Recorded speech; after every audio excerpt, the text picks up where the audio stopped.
చూడండి, అపోస్తలుల కార్యం చూడండి 27:12.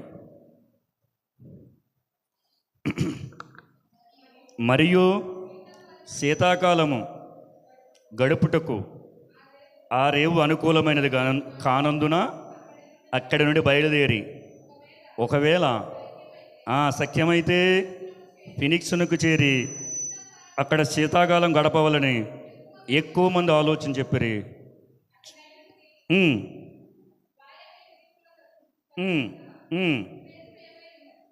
చూడండి ఇక్కడ, మరియు శీతాకాలము గడుపుటకు రేవు అనుకూలమైనది కానందున.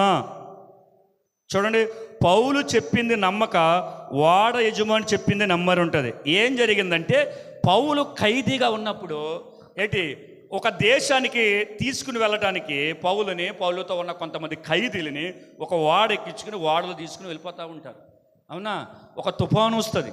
ఆ తుఫాను వచ్చినప్పుడు వాడలో ఉన్నవన్నీ కూడా పాడేసి వాడను తేలిక చేస్తారు. అయితే పౌలు అంటాడు, ఓ అయ్యలారా, మీకును కానీ వాడక కానీ ఎటువంటి నష్టం జరగదు. ఎందుకంటే నా సముఖములు, అంటే నేను రాత్రి దేవుడు నాతో మాట్లాడాడు అని చెప్తాడు. అంటే ఈ వాడ యజమానుడికి అనుకూలమైనదే చేస్తాడు. అర్థమైందా? పౌలు చెప్పింది ఏది వినలేదు, పౌలు చెప్పింది వినలేదు, పౌలు చెప్పింది చేయలేదు. పౌలు ఆ వాడ అలాగెలాగ అయిపోతూ ఉంటే తన సంఖ్యలతో ఉన్నా కానీ చాలామందికి సహాయం చేశాడు.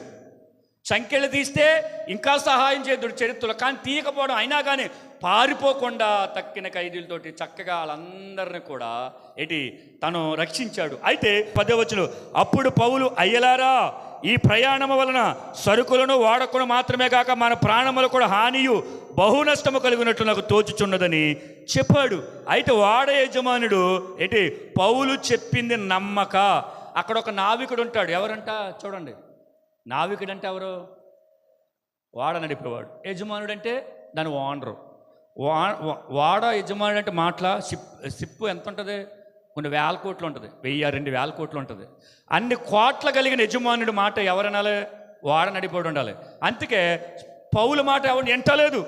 పౌలు మాట వెనక ఆ ఓనర్ చెప్పిందే వాడికి అనుకూలంగా ఉందని అంటున్నాడు.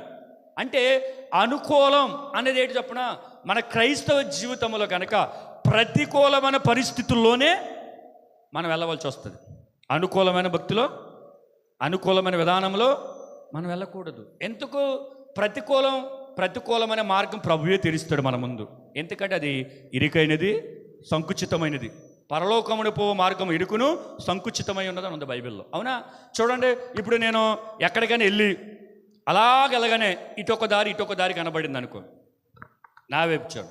ఇప్పుడు నేను మీకు ఫోన్ చేసి 2 దారులు ఉన్నాయి, ఒక దారి బాగుంది, ఒక దారి గుంతలు ఉన్నాయి, ఇప్పుడు నేను ఏ దారిలో రావాలంటే ఈ గుంతలు ఉన్న దారిలోనే వచ్చే మా ఇంటికి వచ్చేస్తావంటే, నేను ఈ దారిలో వస్తేనే అక్కడికి వస్తాను, ఈ దారి వెళ్తే ఏమో ఎక్కడికి వెళ్తాను తెలియదు.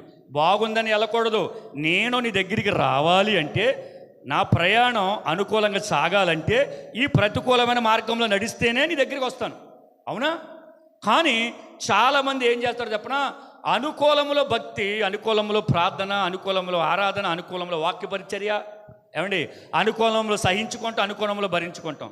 ఎప్పుడైతే ప్రతికూలమైన పరిస్థితులు మనకు వస్తాయో అప్పుడు గనక మనం నిలబడగలిగితే, ఆ ప్రతికూల పరిస్థితులను కూడా మనం ఛేదించగలిగితే,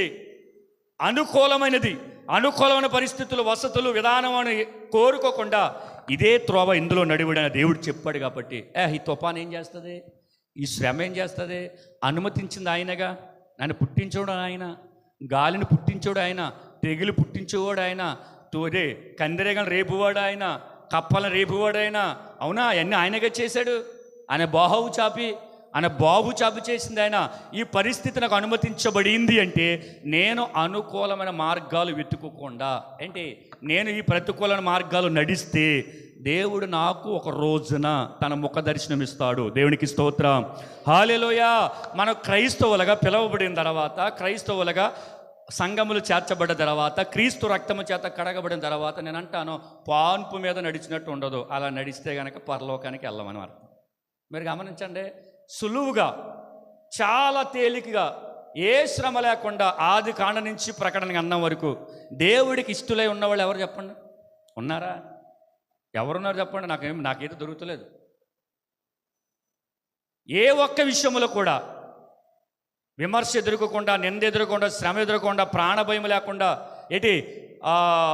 భయంకర స్థితిగతుల మధ్యన నడవకుండా దేవుడిని ఎదుర్కొన్న వాళ్ళు ఎవరున్నారు చెప్పండి? మీరంట నోవా కూడా అవమానం ఎదుర్కొన్నాడు. అబ్బా ఈడంట వాన వచ్చేద్దంట, అప్పటికే భూమి మీద వర్షం లేదు. ఈడు చెప్పిన మాట మనం నమ్మాలంటే సొంత బంధువులు కూడా అవమానించారు నోవాని. కాబట్టి బంధువులు ఎవరు ఎక్కలా, తన కుమారులు, తన కోడండలు వాళ్ళు వెళ్ళారు. అంటే చూడండి, అసలు అంతకుముందు అన్నాడు జరగని విషయాలు నోవాహు చెప్తా ఉంటే అపహసించారంట జనాలు. మరి అది అవమానం కదా. ఇప్పుడు ఈ ప్రతికూలమైన పరిస్థితి ఏంట్రా బాబు నాకు అని అనుకుని వాళ్ళు అనుకూలంగా నోవాహు వెళ్ళిపోతే వాడ లోనికి వెళ్ళకపోదుడు. అవునా కదా? అవునా?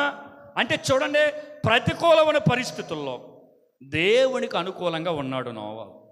అడగాలి, దేవా నేను పుట్టి పెరిగాను, మా పితృలను అడిగాను, ఎప్పుడు వర్షం లేదంట. అసలు భూమి మీద వర్షం పడతామంటే అది ఒక వింతలా ఉంది. నువ్వేమో చెప్పమంటున్నావు, వీళ్ళు నన్నేమో నానా రకాలుగా హింస పెడుతున్నారు, పైగా నువ్వు వాడ కట్టమంటున్నావు, వాడ కడుతున్న అందరు నన్ను అదిలాగా ఎర్రలో చూస్తున్నారు అని తన ప్రతికూలమైన పరిస్థితుల్లో వాడని కట్టాడు తప్ప అనుకూలంగా మాట్లాడేవాళ్ళు లేపుకి వెళ్ళా. వాళ్ళు అనుకూలంగా ఉన్నారు, మొత్తం తుడిచిపెట్టిపోయారు. అర్థమైందా? అనుకూలమైన భక్తి చేస్తే చూడండి, తుఫాను లాంటి సమస్యలు, వరద లాంటి సమస్యలు, ఆ తర్వాత మన భాషలో మనం అనుకోగలిగితే వాడ పైకి లేచిన తర్వాత వచ్చుండ్రా నోవాహు నీ మేనమామనే ఇలాగా చెప్పుండొచ్చు. చెప్పుతారని తెలిసే దేవుడు నువ్వు వెళ్ళిపో నేను వేస్తానన్నాడు. తలుపు ఎందుకో తెలుసా? ఆ తలుపు ఎక్కడుందో తెలిస్తే, నా సొంత మాట చెప్తున్నాను, ఆ తలుపు ఎలాగ లోనకెళ్ళి తలుపు వేసాడు నోవాహు, నా మాట వినపడగానే రాజు వచ్చాడని తీసేస్తాడు. ప్రేమ ఆతుడు, అయ్యో పాప చచ్చిపోతాడని. కానీ దేవుడే వేశాడు. ఇప్పుడు చాలామంది వచ్చి అడుగుతారు, కిటికీలు అంటే కొడుతున్నారు, తనకు కావాల్సి అందరూ కనబడుతున్నారు. అయితే దేవుడు సెట్ చేస్తే అర్థమైందా? వారు అనుకూలంగా భక్తి చేస్తున్నారు, నువ్వు ప్రతికూలంలో వెళ్ళిపో, తలుపు నేను వేస్తాను, నువ్వు నిశ్చయంగా వెళ్ళిపోను అంతే. ముంచబడ్డారు లేదా?